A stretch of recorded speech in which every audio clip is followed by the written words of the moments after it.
Thank you for that. Okay, so I won't repeat any of the questions that we already asked you, but if you could just tell us when you were starting in college, right? You said you originally weren't planning on doing kindergarten or getting into kindergarten, but you were drawn to it. How did your college life or your educational background help you or impact your decisions as an educator now?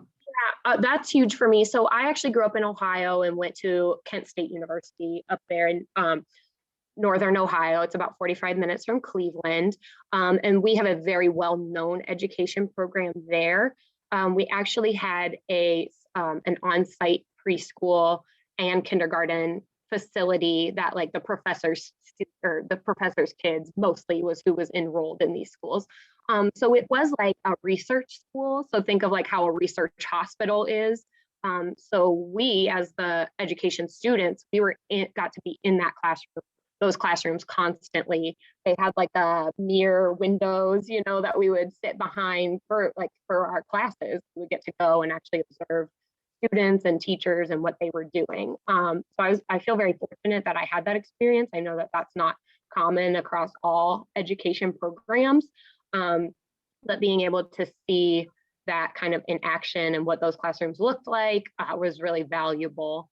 Like I said, my degree is pre-K through 3, so I knew I wanted to be lower elementary. I just didn't think I was going to be that low. But now I say, I fell in love with kindergarten. I've been here for 6 years. And I would be very sad if I ever got moved to a different grade.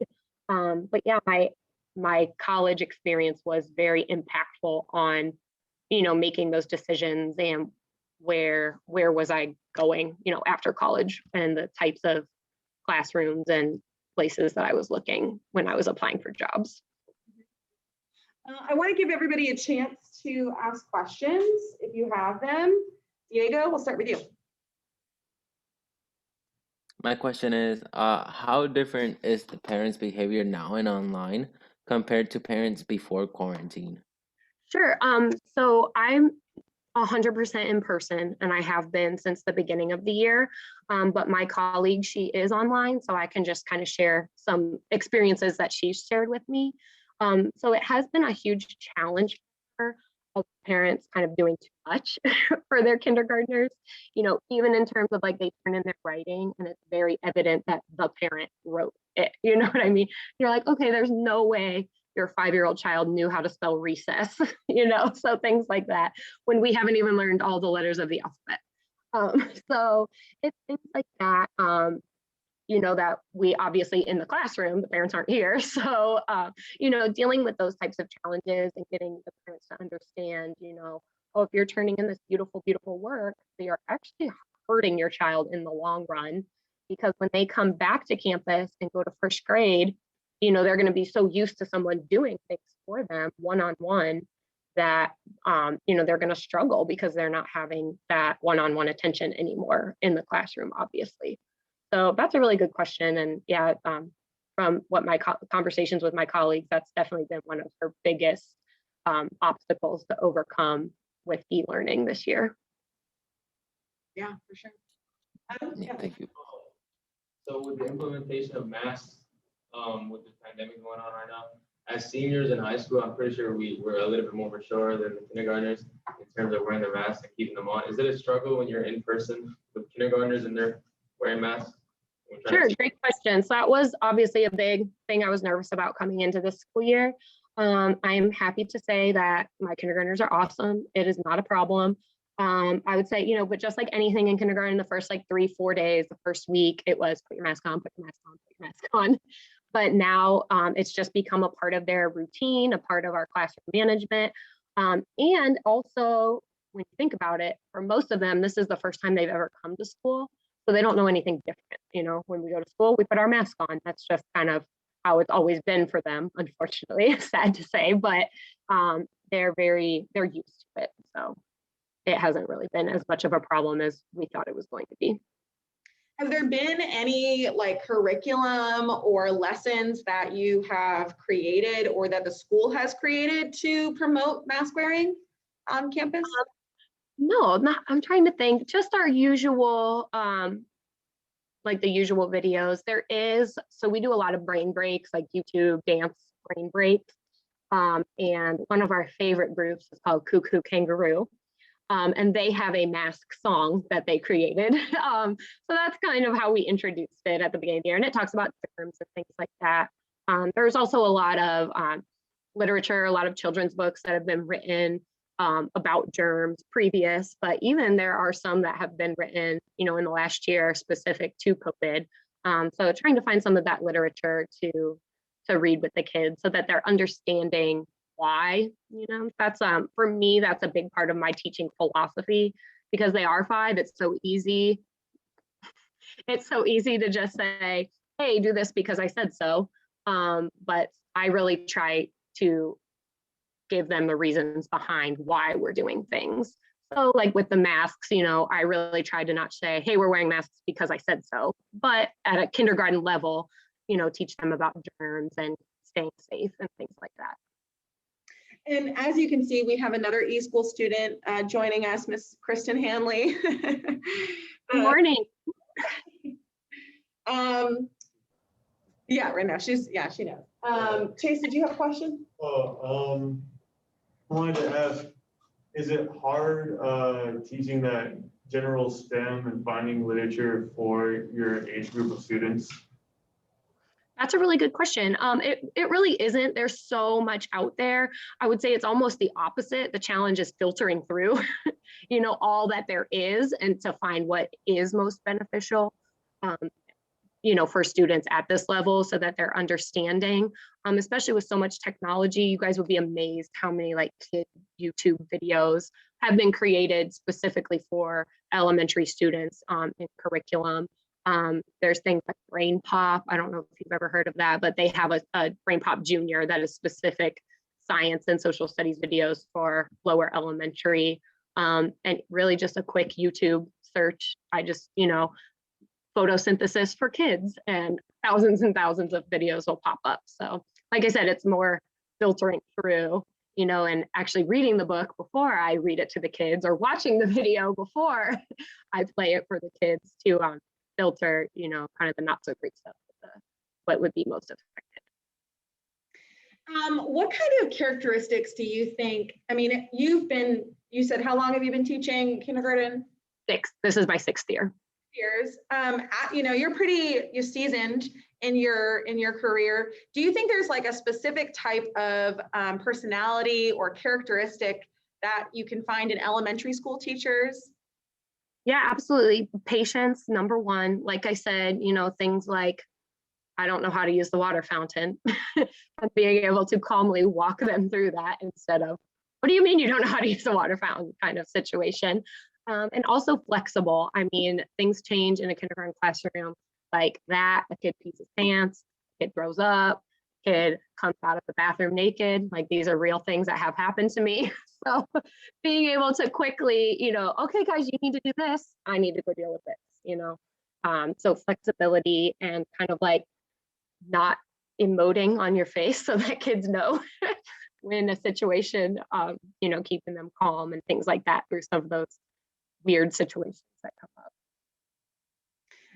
So you mentioned that there are certain things that you deal with, that I wouldn't necessarily probably experience in my classroom, but other, can you expound any experiences that were particularly memorable for you as a kindergarten teacher? What kind of experiences, Yeah, sure. So, well, like I kind of touched on in the beginning, the beginning of kindergarten is a lot of, putting in that time to solidify your classroom management and your routines so that you can see that amazing growth throughout the rest of the year.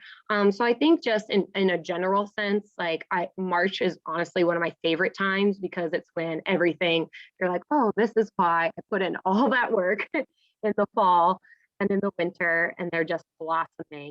Having that kid who didn't know any letter sounds or even the alphabet coming in, and now she's writing sentences on her own. So really getting to celebrate those successes with them, and they're so excited about everything that's really memorable. My probably favorite memory, it's incubator day. So we are putting chicken eggs into the incubator today.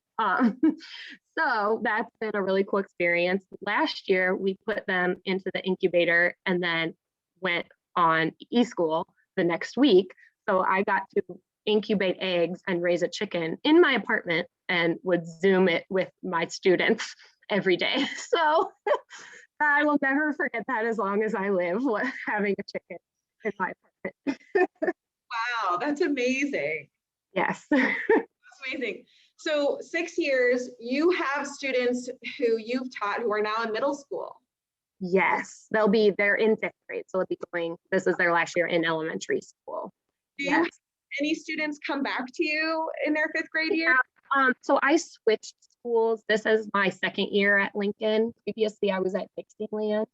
But yeah, I did have, especially on nights like orientation night and portfolio night, things like that, family events. Yeah, I would always have families and students come back and say hi. And, they love to be like, oh, how are the kindergartners doing? Because they're so little and they like to check on them. So yeah, that's a very rewarding experience. And I'm very excited to see, when my students are in high school and graduating, in however many years, kind of see how much they've grown and what the path they take. Yeah, for sure. I did have a question a little bit about your, back to kind of preparing for your career. The elementary education subject area test is massive, right? It's like 4 tests. Yes. Can you, did you have to take that subject area test?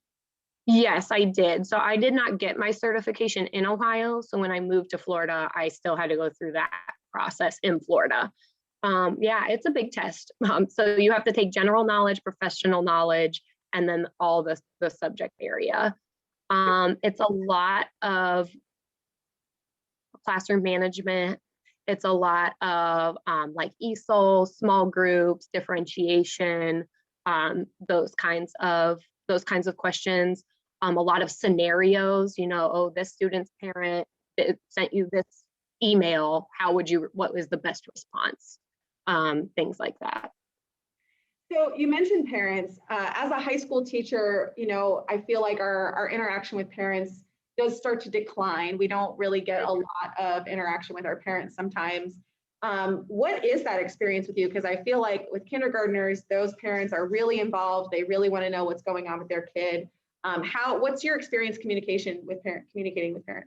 Right. So there's so many great tools out there, and I highly recommend if you do go into the education field to in lower elementary to explore some of those different options. Things like Remind. I know you guys use that to communicate with students, but that's how we communicate with parents. So there's that. And then we also use Class Dojo. With it, if you're not familiar with it, you can use it as a parent communication tool. And it's also a really good classroom management tool as well. So using it's kind of a 2-in-1.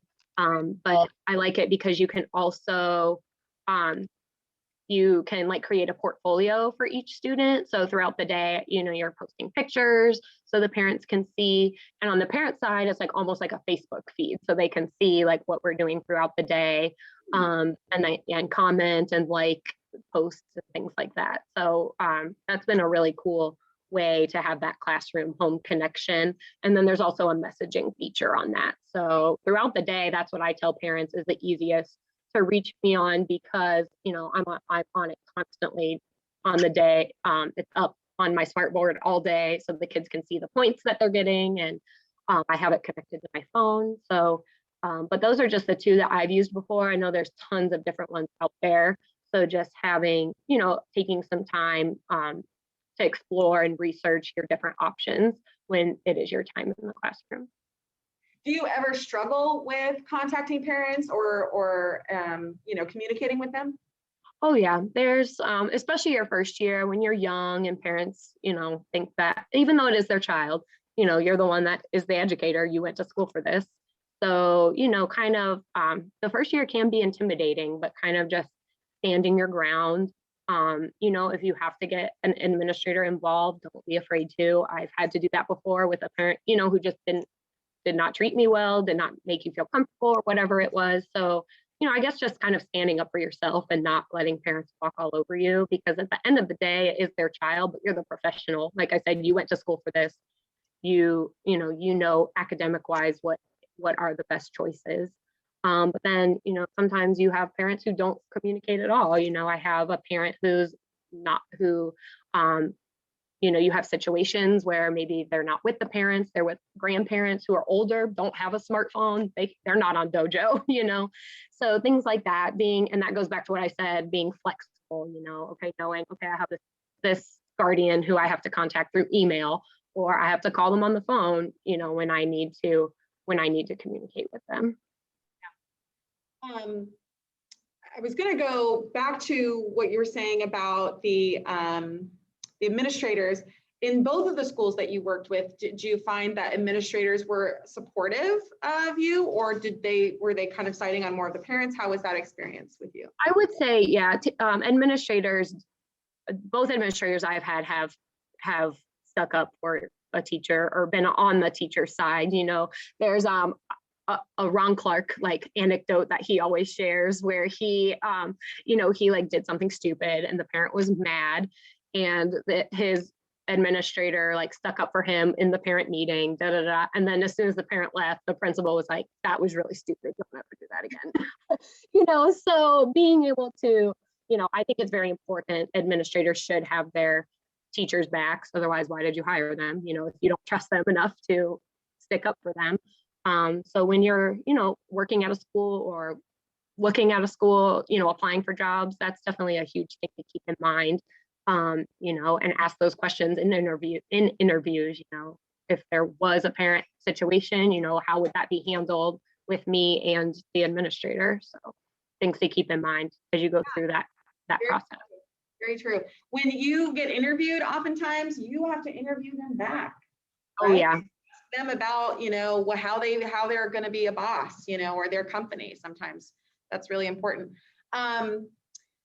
Well, I'm not sure if I have any more questions. Diego, Chase, Adam, do you guys? Yeah, I wanted to ask about STEM again. For your STEM, do you teach any environmental sciences along the education curriculum? Sure. So I could give you a very quick rundown of kindergarten standards. So we do night and day. So we do a little space unit. We do living and non-living. So we just kind of finished up our plants.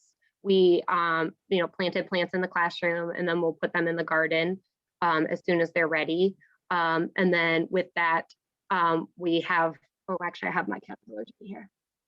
So our caterpillars just turned into chrysalises. So we're watching them. And like I said, we're putting the eggs in the incubator today. And then what else do we do? We do, at the beginning of the year, we do just a basic introduction into, the scientific process, and, inquiry, asking questions, experiments. So we do that through colors, color mixing, painting, lots of different experiments like that. So at the kindergarten level, it's mostly that, kind of getting them used to the scientific process and, why is science important? And then doing things like the caterpillars, the eggs, the colors, to go through that process multiple times. Great question. Great question. Yes. Diego, any other questions? No, mine was mainly parents' question, but you already answered most of that. Yeah, that's definitely, I think even 6 years in, you always have that one parent, and it's just, it comes with the job, comes with the territory. That's something I've had to learn in the last 6 years. My skin has definitely gotten tougher, and, not taking things personally, it is their kid, it's their pride and joy, their whole life. So you have to be empathetic to that. But like I said, not let them walk all over you. So it's definitely a fine line and a balancing act of, finding that balance between those two things. I have one last question, and it is, so if you ever left kindergarten, if you ever decide, maybe I want to try something new, would you go into a different grade level? Would you go into a different field? What would you be doing if you weren't teaching kindergarten?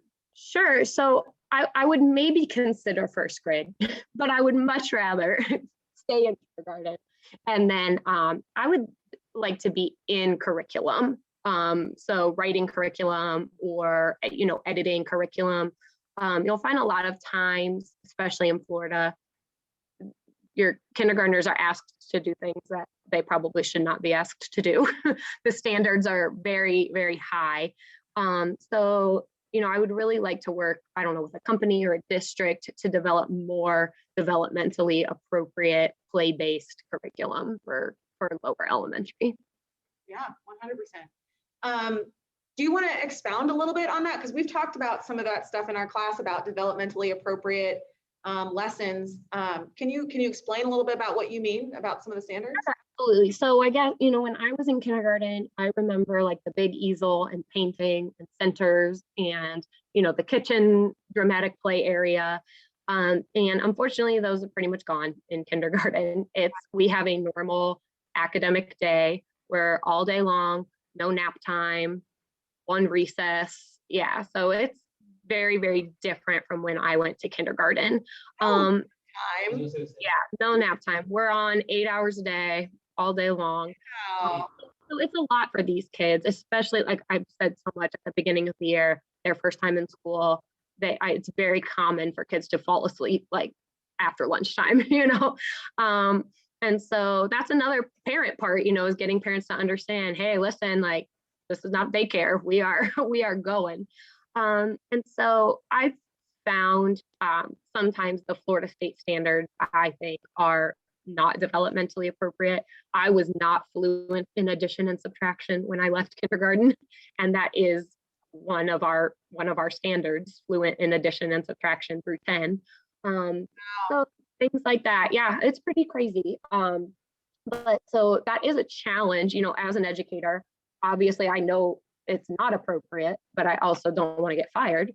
So, again, it's a lot of finding balance. I miss handling. So it's a lot of finding that balance between, okay, I'm going to meet this kindergarten standard that I have to meet because the state said, but how am I going to do it in a developmentally appropriate way? What hands-on activities can I do? Things like that. So like in terms of math, in addition and subtraction, obviously that's our end goal, but we do a lot of manipulatives, hands-on, drawing pictures to get to that point, rather than just flashcards all day or things like that. So that's a really good question. It does take a lot of creativity. You would ask some qualities of an elementary teacher, and I would say creativity is definitely one of them. Being able to think outside the box of how, of course, the standard's your ultimate goal, but how can we get there in a way that's going to keep students engaged and is appropriate for them? Absolutely. That's something that's so interesting to me too. Because I imagine you guys as well. Yeah, that makes me angry. Like, yeah. Yeah. And there's no research that, like, all the research says they should be playing, but no one's listening to the research. So yeah, it's frustrating and it does make you feel angry, but with any job, I'm sure that comes with things that you don't agree with. Educators who agree with you, do you feel that your colleagues kind of say the same things when it comes to evaluating the curriculum? Yes, 100%. So Lincoln is a magnet school, so we follow an IB curriculum, International Baccalaureate. So it's a very global, like everyone or the whole world has International Baccalaureate programs. So I've been in trainings with people from all over the world. It's very interesting to hear most other parts of the world, our kindergarten is still a play-based, a play-based grade level.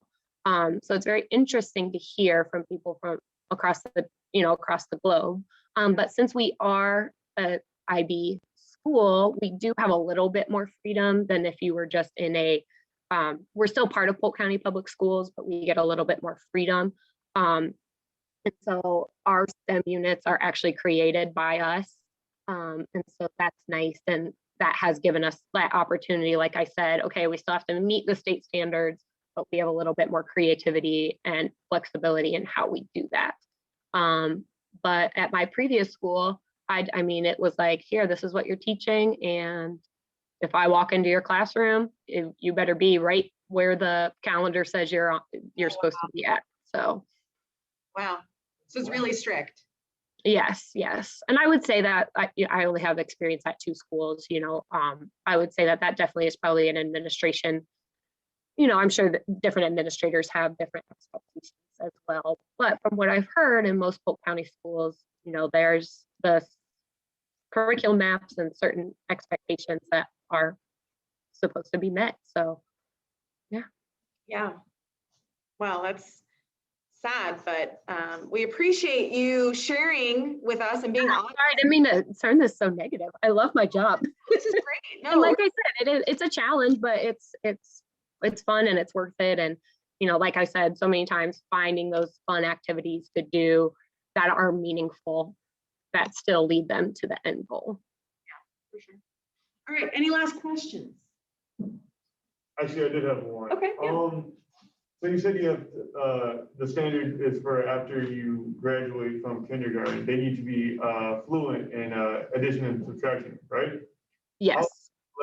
How complex is that addition and subtraction? Is it like up to your tens, or do they need to be doing it up to? Sure, great question. So they should be fluent through 5, like flashcard style. Like I show you a flashcard, you can do it like this. And then I believe the standard says that they should be able to work through problems through 10. So if they're given an addition or a subtraction problem through 10, they don't necessarily have to know it just like that, but they know the strategies, drawing pictures, using my fingers, using a number line, and they could use one of those strategies that has been taught to figure out the answer. Still very rigorous, very rigorous. Very, very, very rigorous. Yes. Well, if there are no more questions, I know you don't have a lot of time, Ms. Clements, so I want to make sure we're respecting your time. Of course, thank you. And you have my email, so if you guys ever think of other questions or anything like that, please feel free to reach out. No problem. Will do. Thank you so much, Ms. Clements, for joining us. Have a You're great- welcome. Thank you. You guys too. Thank you so much. Thank you. Bye-bye. Bye.